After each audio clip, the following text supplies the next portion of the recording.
Welcome to Jerseys for Social Justice, ETSU Athletics video series highlighting our black student athletes and coaches and their stories of being black in America. We're at the point of our series where we're doing some reflecting and talking with ETSU leadership that are white. We've talked with a number of black student athletes and coaches, and now we talk to those that are in leadership positions about what they're doing to help the black community and what needs to be done to get to a better place. Today's guest, head coach Brittney Ezell, ETSU women's basketball. Coach, welcome. Thanks, Mike. You've been the head coach in a sport that is one of the more diverse in collegiate athletics for 16 years now. In that time, what have you seen your players, your coaches, and the black community experience? I think that goes all the way back to my playing days, too. I've been fortunate enough to be in collegiate basketball since I was 18 years old. And I think the thing that, in reflection, that goes immediately to the forefront of my mind is they're burdened. And they worry about things that white teammates or white coaches never even thought about. And you know, there's been maybe a handful of instances that I can think of that as a head coach really pained me. My job is to protect my student athletes. I tell our players' parents when I recruit them that I understand their daughter's the best thing they've ever done. And my impossible task is to give them back the most perfect gift they've ever been given, better. And my first job is to protect them. And through that, we're trying to get across a common theme every year that our kids are learning how to live by being taught how to play. And sport is so unique in that the basketball doesn't know what color you are. And when you're in a locker room, there's so many different backgrounds and races and experiences, and they become shared. And so now when you're seeing what some of my student athletes are going through, or you know, student athletes that I don't even know, or the black community in general, you become outraged because that's family. Sport is family. And if you're not outraged, then you're not truly that family mantra that every coach tries to tell a parent in the recruiting process that they have. These kids are my family forever, and I'll go running anytime they need me. There's been moments when I've received ugly emails regarding hairstyles of my kids or how they dress. And there's a great quote, it says, "Until the unaffected are equally as outraged as the affected, then nothing will change." Well, there's a lot of us that are outraged and are passionate about speaking up and doing the right thing by everybody, and just being human, and being a good person, and setting the right example for everybody. You know, in our program, we tell them if we want them to be a woman, they've got to see a woman. Well, a strong woman speaks up for herself. A really strong woman speaks up for others, and that's part of my job. So outrage is a very strong emotion. Sure. And I imagine that it has shaped some of your communication with not only your black student athletes, but those that are not black, that do not experience the type of treatment that your black student athletes do. How have you communicated, especially over these last few months, with not only your black student athletes, but the entire team about the importance of being in this together? I don't know if there's ever been a specific moment where I sat them down. I've tried to do a lot of listening, and I've tried to do a lot of checking myself and checking my own bias that might have been ingrained in me that I wasn't aware of. And I think that's where I have to continue to communicate and listen, is that there's things that are ingrained in us that we don't recognize. And sometimes we need somebody to point it out. And I've been going through that like anybody that is equally outraged. You have to be willing to be uncomfortable. And there's been some uncomfortable moments. But what people don't recognize is I might be uncomfortable for a moment. Some of my student athletes have been uncomfortable for years, or parts of their family have been uncomfortable for years. And I think just being honest, I think sharing your heart, and I think asking, you know, the right questions. But I think part of that too, Mike, is it's not my black student athletes' responsibility to tell me how I can help them. That's not. Or to tell me how to be an ally or how to be an advocate.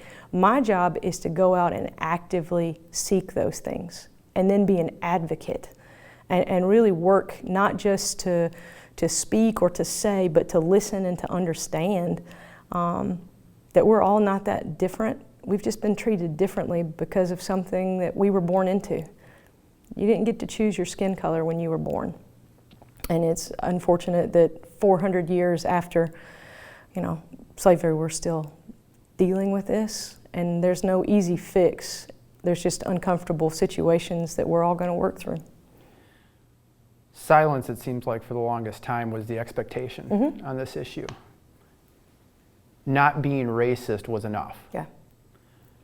You talk a lot about being not only not racist, but anti-racist, which have to delineate between. There's a big difference there. There's also a big difference between not being racist and being an ally, that word you just mentioned. Why is it so important to be an ally, to be vocal, to not just be not racist, but anti-racist in this day and age? I think it's because if you're talking to the Black community, they already recognize that Black lives matter. Matter is the absolute minimum. Black lives have to be valued and celebrated and really looked at as important.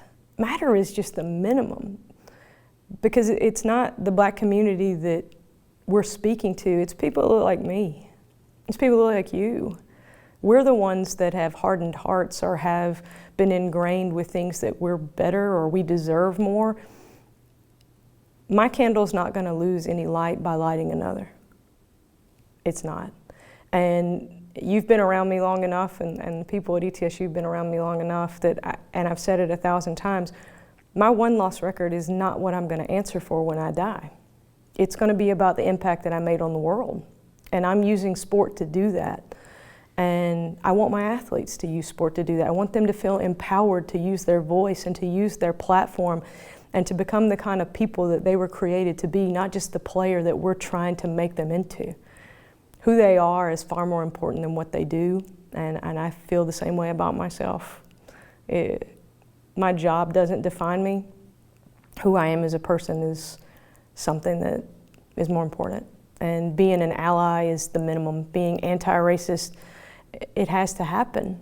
And if I lose people in my life or lose supporters, then those aren't really losses, We can disagree on, the Titans or the Falcons, or we can disagree on who deserves playing time, but we cannot disagree on the fact that everybody deserves the right to dignity, to live a life of distinction, to live a life and pursue happiness.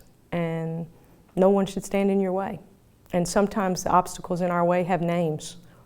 And when they do have names, we have to have conversations with those names and see if we can make a change. Speaking of change, you're in Coaches for Change and Embrace Us, two organizations that are working heavily on this topic and advocating for a better world for the Black community and for all of us, for equality. What are the conversations like in those organizations? What are you and those organizations working towards in terms of action steps to make a difference? There's a lot. In Embrace Us, which was an organization founded by one of the former men's coaches here, Penny Collins, who's at TSU now, I'm really honored to serve on that board of directors. And we're talking about a little bit of everything from mental health in the Black and brown community, even mental health in the white community, just at the collegiate level. We're talking about hiring practices.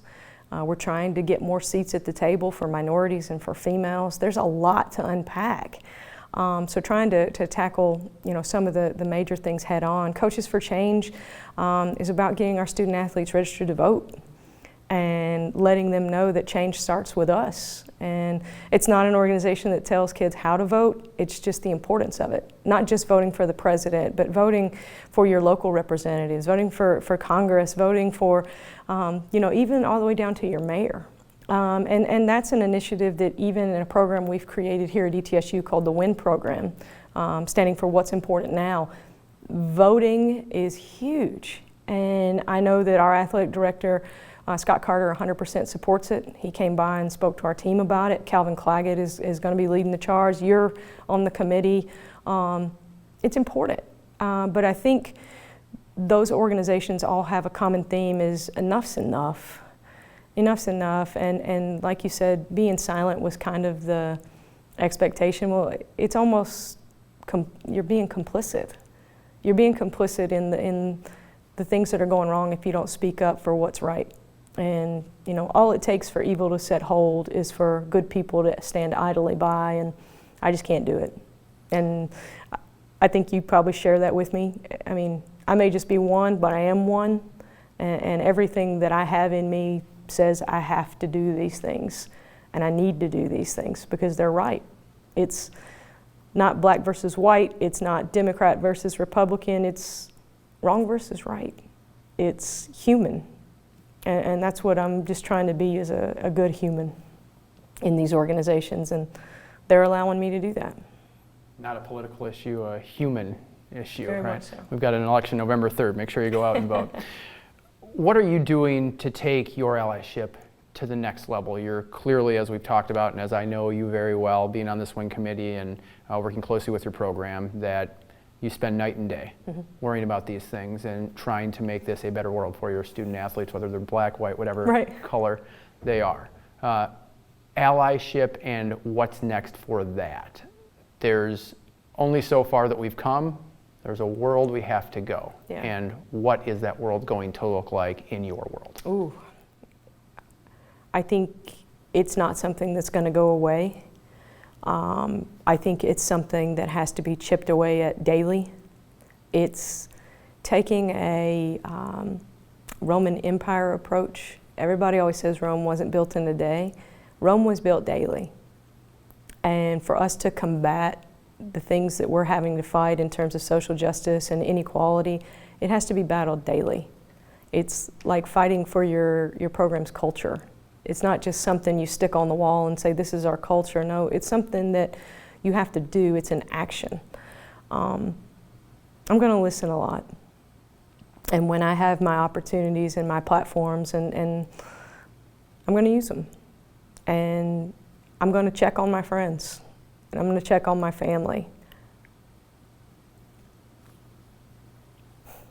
And if we all do that, if it's not one person, but if all of us take the approach that we all do that and do it together, the easy mindset is we're going to do what we've done. What's the definition of insanity? I'm sure you've heard this 1,000 times. Doing the same thing over and over and expecting a different result, and that's what we've been doing. Right. We've been burying our head in the sand and refusing to admit that there's a problem. There's a problem, and in our program, you're either part of the problem or you're part of the solution. And if it's the last thing I do, I'm going to be part of the solution. Hopefully this is the start of what we hope to make a better world and a start of that solution. Coach Ezell, thanks so much. Thanks, Mike.